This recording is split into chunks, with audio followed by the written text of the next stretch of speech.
Permasalahan sampah di Indonesia hingga kini masih jadi PR yang sulit untuk terselesaikan.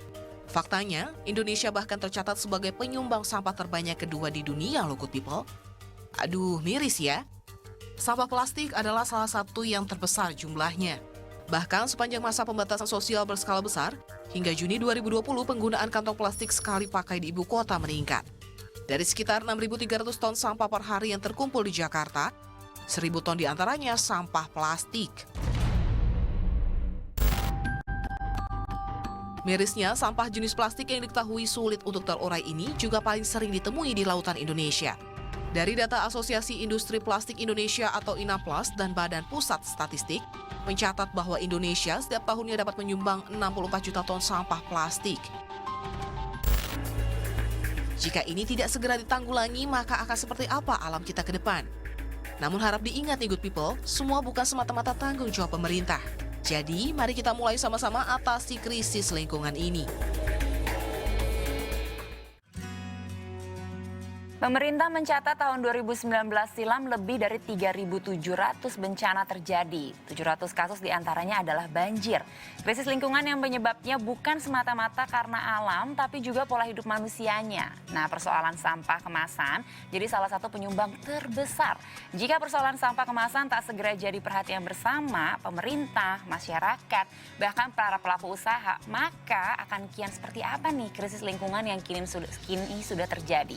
Nah, dukung upaya penyelamatan lingkungan, salah satu merek kecantikan besar di tanah air Garnier, kampanyekan Garnier Green Beauty, memimpin jalan menuju kecantikan berkelanjutan. Seperti apa program ini? Kita berbincang langsung dengan Pandu Brojonegoro, Marketing Director Garnier Indonesia. Selamat siang Mas Pandu. Selamat siang. Terima kasih sudah datang. Mas, ini kan kekhawatiran atau fakta apa nih yang membuat Garnier akhirnya concern dengan krisis lingkungan di negara kita? Kalau saya boleh mengutip data dari World Economic Forum gitu yang saya dapatkan di tahun 2020 bulan April kemarin, Indonesia itu menghasilkan 6,8 juta ton setiap tahunnya sampah plastik dan itu semuanya end up di lautan. Tidak terdaur ulang, tidak dilakukan apa-apa. Jadi end up aja di plastik gitu. Dan itu menjadikan Indonesia itu sebagai negara kedua yang produksi sampah plastik paling besar di dunia setelah Cina.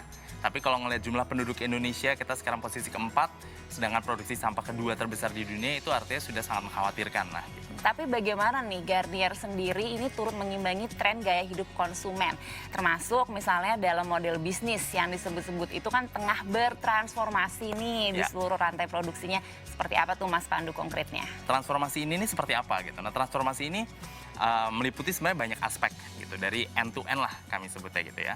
Jadi yang pertama itu tuh dari sourcing atau dari penggunaan sumber daya yang berkelanjutan. Lalu juga formula serta kemasan yang lebih ramah lingkungan sehingga nanti bisa didaur ulang, bahkan bisa dikompos dan sebagainya.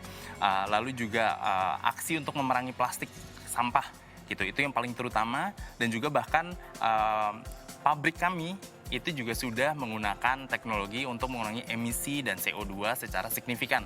Dan itu sudah dimulai dari sebelum-sebelumnya gitu, bukan mulai dari sekarang gitu.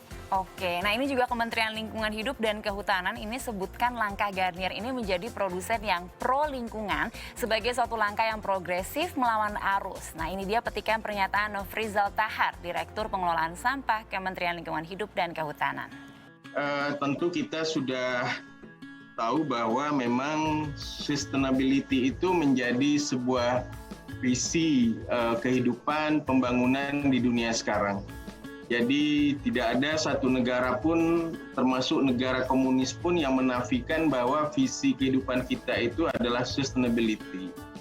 Jadi kalau kita nggak berpikir sustainability, ya mungkin kehidupan ini tiba-tiba bisa jadi shutdown karena memang terjadi persoalan-persoalan lingkungan atau menyebabkan terjadinya bencana lingkungan. Saya atas nama pribadi, atas nama pemerintah dalam hal ini Kementerian Lingkungan Hidup dan Kehutanan menyampaikan apresiasi yang setinggi-tingginya kepada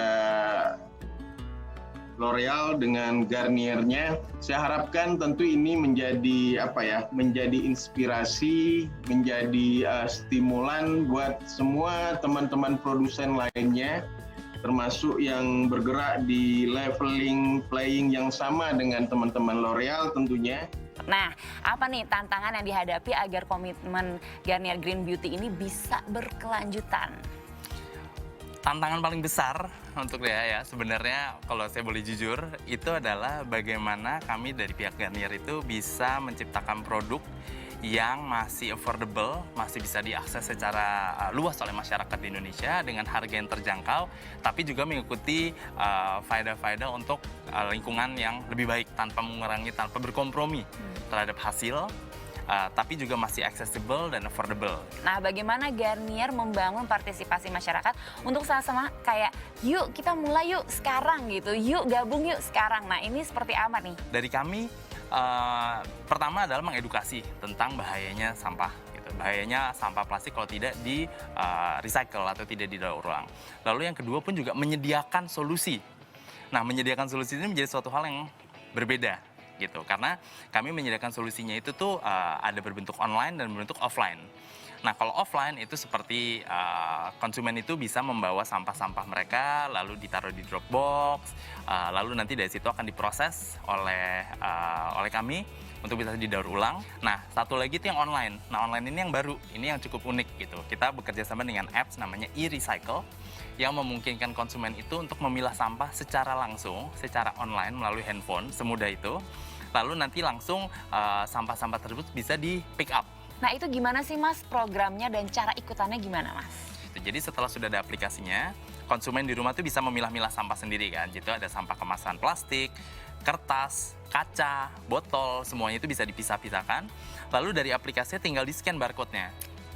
Gitu. Jadi produk-produk tersebut kan pasti udah ada barcode-nya ya, sampah-sampah kemasan gitu. Setelah di-scan barcode-nya, Produk apa aja ya Mas? produk apa aja, nggak hanya produk Garnier, jadi semua produk di Indonesia itu selama berbentuk kemasan itu bisa. Nah, setelah di-scan itu nanti akan keluar jenis-jenisnya. Apakah ini jenisnya misalnya plastik A atau plastik B, lalu kertas atau kaca, beling gitu. Itu tuh juga akan terpisah-pisah. Nah, setelah itu terakhir konsumen tinggal memoto aja. Moto. Nah, setelah difoto, nah ini yang jadi unik. Nah, kalau misalnya dengan e-recycle ini, setelah itu bisa langsung set schedule untuk di-pick up. Gitu. Jadi sampahnya itu tinggal tunggu di rumah konsumennya, nanti akan ada e-picker, kita sebut e-picker dari e-recycle itu untuk pick the sampah. Lalu mereka nanti akan menimbang, lalu mereka akan melakukan administrasi. Setelah itu langsung dibawa ke rumah daur ulang. Tapi saat ini untuk e-pickernya itu penjemputannya masih tersedia di area Jabodetabek dulu. Oke. Gitu. Jadi teman-teman sudah di area Jabodetabek itu bisa download, lalu bisa langsung foto, lalu bisa set schedule untuk di pick up-nya tersebut. Gitu. Jadi semua info itu tentunya akan tersedia juga di website kami gitu di www.garnier.co.id dan juga tersedia informasinya semuanya di Instagram Garnier Indonesia. Gitu. Buat yang mau mencari tahu info, cara, how to, lalu detailnya semuanya tersedia di situ. Oke, baik. Thank you banget Mas Pandu. Itu dia Sama-sama. perbincangan seru kami nih ya dengan Mas Pandu, Marketing Director Garnier Indonesia, soal Garnier Green Beauty, memimpin jalan menuju kecantikan berkelanjutan. Jadi kita sama-sama yuk gabung sekarang, partisipasi sekarang demi masa depan lingkungan yang lebih sehat. Informasi menarik lainnya masih akan hadir usai jeda. Selamat siang Indonesia, segera kembali.